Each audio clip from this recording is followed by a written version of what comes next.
एक चीज मैं अपने समाज से निवेदन करके जा रहा हूं, अगर आपको मेरी बात समझ में आए तो हम सब लोग जो पैसा कमाते हैं उसके पीछे हमारा उद्देश्य है कि उस पैसे से हम तरक्की करें।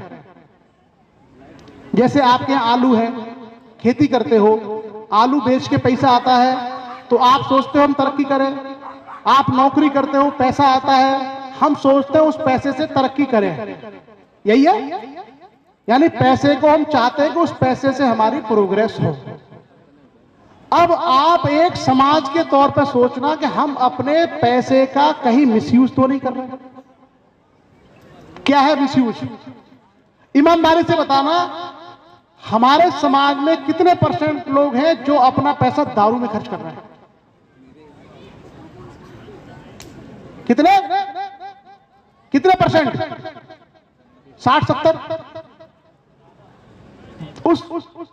उससे भी ऊपर। क्या उससे प्रोग्रेस होगी? नहीं होगी। लड़ाई झगड़े में कितने लोग खर्च कर रहे हैं?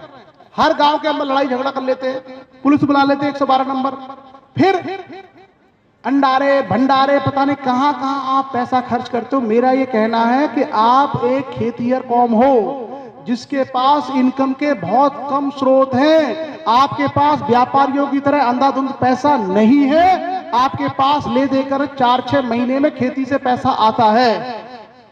भोले भाले लोगों, इस पैसे को अपने परिवार की शिक्षा में, बच्चों के स्वास्थ्य में, अपनी तरक्की में लगाइए। लड़ाई झगड़े, जुआ, सट्टा, शराब इनमें मत लगाइए। जिस दिन आपने इस पैसे को वहां बर्बाद होने से रोक लिया, मैं विश्वास के साथ कहता हूं कि हम इतने ईमानदार और मेहनत का समाज से आते हैं, हमारी तरक्की को कोई नहीं रोक सकता। हम अपनी कमाई का मिसयूज कर रहे हैं, हम दुरुपयोग कर रहे हैं अपने पैसे का। हमारा 100 दिन भर में हम 200-250 रुपए कमाते हैं और शाम को 150 रुपए खर्च कर रहे हैं। सोचा है कि हमारा बच्चा जाके IIT की तैयारी करे कोटा में, हमारी बेटी जाके दिल्ली में IAS की तैयारी करे। बिहार के बच्चे कर रहे हैं, केरल के बच्चे कर रहे हैं, बंगाल के बच्चे कर रहे हैं, क्योंकि उनके समाजों में जागरूकता है। किसान है, मजदूर है, रिक्शे वाला है, पान वाला है, वो भी अपने बच्चों को बड़े सपने दिखाकर IAS, PCS, डॉक्टर की तैयारी करा रहे हैं। और हमारे समाज का आदमी या तो लड़ाई कर रहा है, या तो जुए में, या तो सट्टे में, और सबसे आसान है शाम को 100-125 रुपए के पौए में अपने पैसे खर्च करना।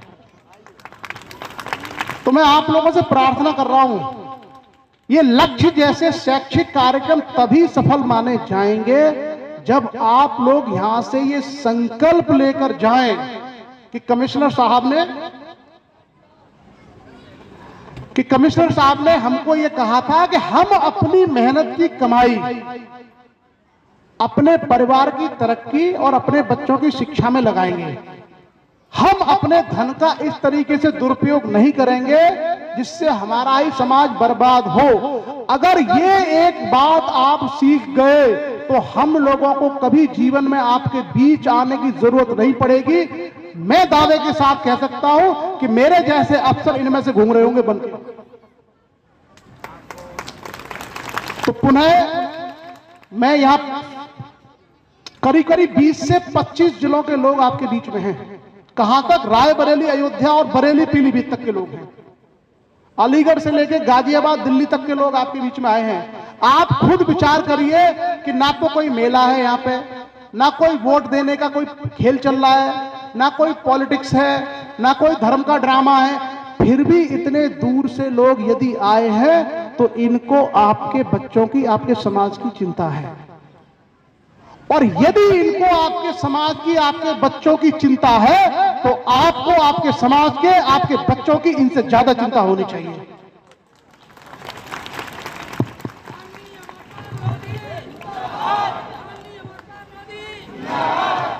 मैं आप सब लोगों को 1-2 काम की बातें बताता हूं।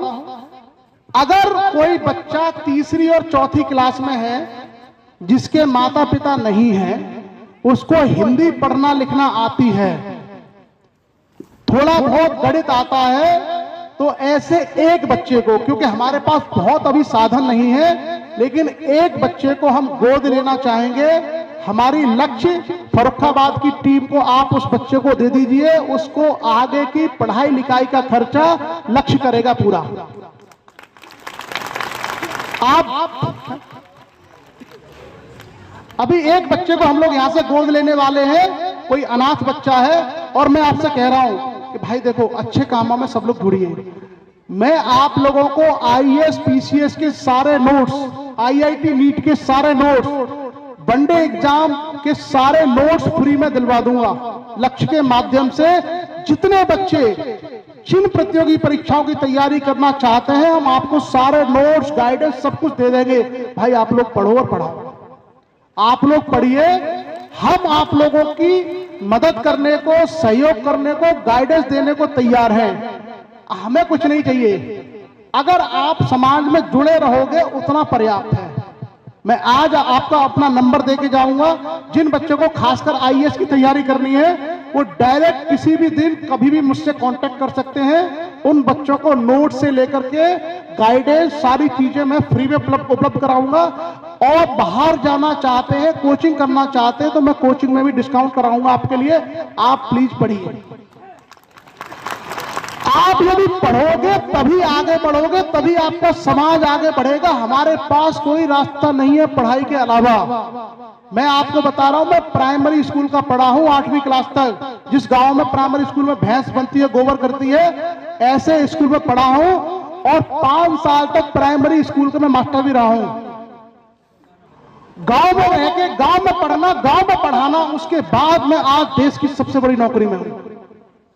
ये दिखाता है कि हम लोग बहुत मेहनती हैं। अगर ठान लें तो हम कुछ भी कर जाएंगे, बशर्ते कोई हमारे समाज को सही रास्ता दिखाए, हमारा समाज सही रास्ते पर चले, कुरीतियों को त्यागे और एक दूसरे का सहयोग करना सीखे।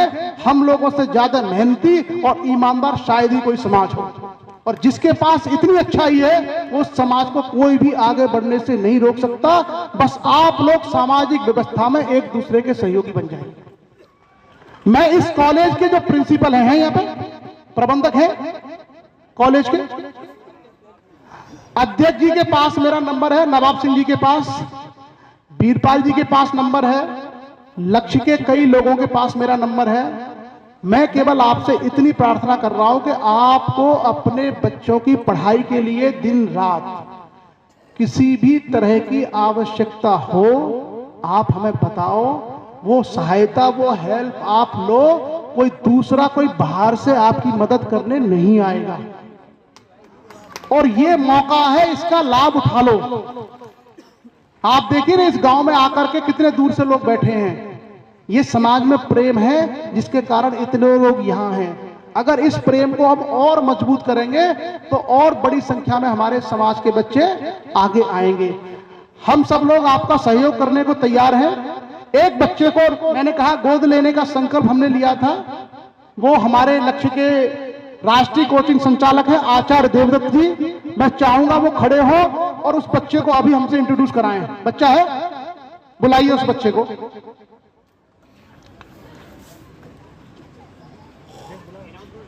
नाम क्या है, नाम बताइए। अरुण वर्मा। ये अरुण वर्मा है, द्वारकापुर गांव से। ये अपने ननिहाल में रहता है। इसके माता पिता नहीं है शायद, इसके दादा दादी और बाकी लोग और ननिहाल के लोग देखभाल करते हैं। हम लक्ष्य के टीम आज ही इस बच्चे को गोद लेते हैं। इसको नवोदय सैनिक स्कूल विद्या ज्ञान आज की तैयारी कराएंगे। मेरा केवल आपसे इतनी प्रार्थना है कि भाई इस बच्चे को आचार्य जी नहीं जानते, हम नहीं जानते, हमको नहीं पता इसके माँ बाप कौन थे, इसके दादा दादी कौन है। जब हम ऐसे बच्चे को पढ़ाने के लिए गोद ले रहे हैं, तो आप लोग प्लीज हमारा साथ दीजिए, आप लोग हमारे साथ जुड़े रहिए। हम आपसे कभी वोट नहीं मांगेंगे, ना आपसे पैसे मांगेंगे। हम केवल आपसे इतनी प्रार्थना करेंगे कि आप हमसे जुड़े रहिए, ताकि हम और बच्चों को भी गाइड कर पाए, उनकी मदद कर पाए। ये बच्चा अब लक्ष्य की तरफ से पढ़ेगा। और अरुण, पिछले हफ्ते हमने बांदा में एक बच्चे को गोद लिया था। आप लोग सहयोग करिए। और अब शायद आपको समझ में आ गया हो लक्ष्य क्या है। इस कार्यक्रम में आने से पहले आप में से बहुत से लोग इस कंफ्यूजन में होंगे कि सर ये लक्ष्य क्या है, वीरपाल जी किसको बुला रहे हो, क्या मामला है, क्या कार्यक्रम है। कार्यक्रम के आखिर में आपको पता चल गया होगा लक्ष्य क्या है।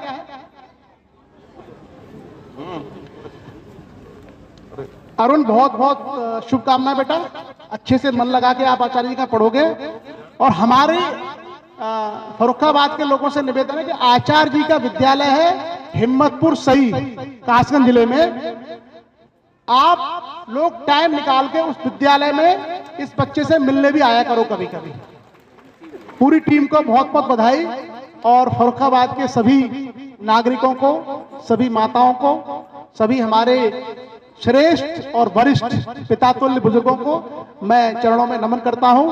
आपके साथ और सहयोग के लिए हम हमेशा तत्पर हैं। Thank you and wish you all the best.